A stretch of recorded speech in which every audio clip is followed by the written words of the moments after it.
بسم اللہ الرحمن الرحیم۔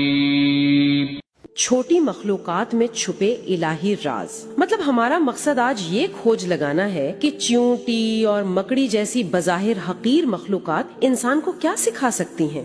ہاں بالکل، کیونکہ قدرت صرف خوبصورتی نہیں ہے بلکہ اس میں ایک بہت بڑی رہنمائی بھی چھپی ہے۔ یہی تو بات ہے۔ دیکھیں، ہم نے بائیو میمکری کے ذریعے پرندوں کو دیکھ کر ہوائی جہاز بنانا تو سیکھ لیا ہے، کہ کیا انسان نے کبھی ان چھوٹی مخلوقات سے کوئی جذباتی یا روحانی رہنمائی لینے کی کوشش کی ہے؟ یہ بہت زبردست نقطہ اٹھایا ہے آپ نے۔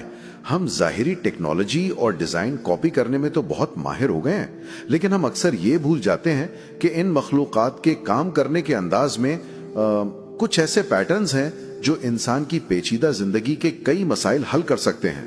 تو چلیں سب سے پہلے چیونٹیوں کی دنیا کو ہی دیکھ لیتے ہیں۔ مطلب عام طور پر ہم انہیں صرف دیواروں پر چلتے دیکھتے ہیں، لیکن ان کا معاشرہ حیرت انگیز حد تک منظم ہوتا ہے۔ یہاں کوئی ایگو یا ذاتی مفاد بالکل نظر نہیں آتا۔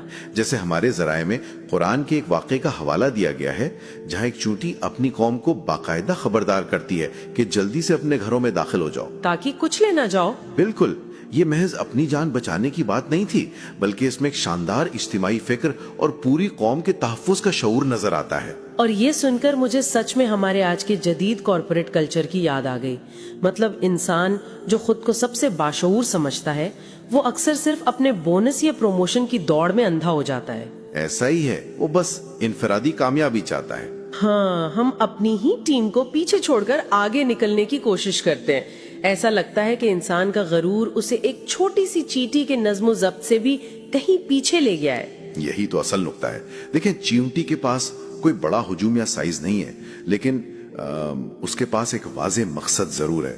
یہ ہمیں عاجزی سکھاتی ہے، یہ بتاتی ہے کہ بقا کسی اکیلے کی طاقت میں نہیں ہوتی بلکہ اجتماعی ہم آہنگی میں ہوتی ہے۔ اور انسان اکثر اپنی بڑی حیثیت کے زوم میں اس بنیادی اصول کو نظر انداز کر دیتا ہے۔ اچھا، اگر چیونٹیاں اپنی انا ختم کر کے ایک ساتھ چلتی ہیں تو ذرا اس مخلوق کے بارے میں کیا خیال ہے جو بالکل تنہا اپنا گھر بناتی ہے؟ آپ مکڑی کی بات کر رہی ہیں؟ بالکل، مکڑی جو اپنا گھر بناتی بھی ہے تو صرف دوسروں کو پھنسانے کے لیے۔ یہاں مجھے ایک بہت بڑی کنفیوژن ہے۔ ہمارے نوٹس میں ایک طرف تو یہ لکھا ہے کہ قرآن مکڑی کے گھر کو کمزور ترین کہتا ہے، لیکن سائنس تو یہ ثابت کر چکی ہے کہ اسپائڈر سلک یعنی مکڑی کا جالا مٹیریل کے لحاظ سے سٹیل سے بھی زیادہ مضبوط ہوتا ہے۔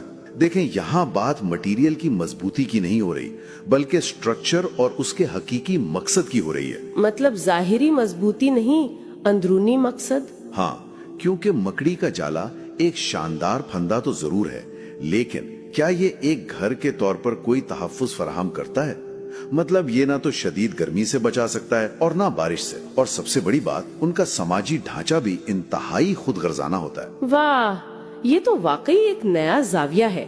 مطلب مٹیریل مضبوط ہے لیکن فاؤنڈیشن اور مقصد انتہائی کھوکھلا ہے۔ اس کا موازنہ ہم آج کل کی ان زندگیوں سے کر سکتے ہیں جو صرف دکھاوے پر کھڑی ہیں۔ بالکل، جیسے سوشل میڈیا پر ہم دیکھتے ہیں۔ ہاں، جیسے لوگ اپنا پورا کریئر یا خوشی صرف دوسروں کی تعریف اور ویلیڈیشن پر بنا لیتے ہیں۔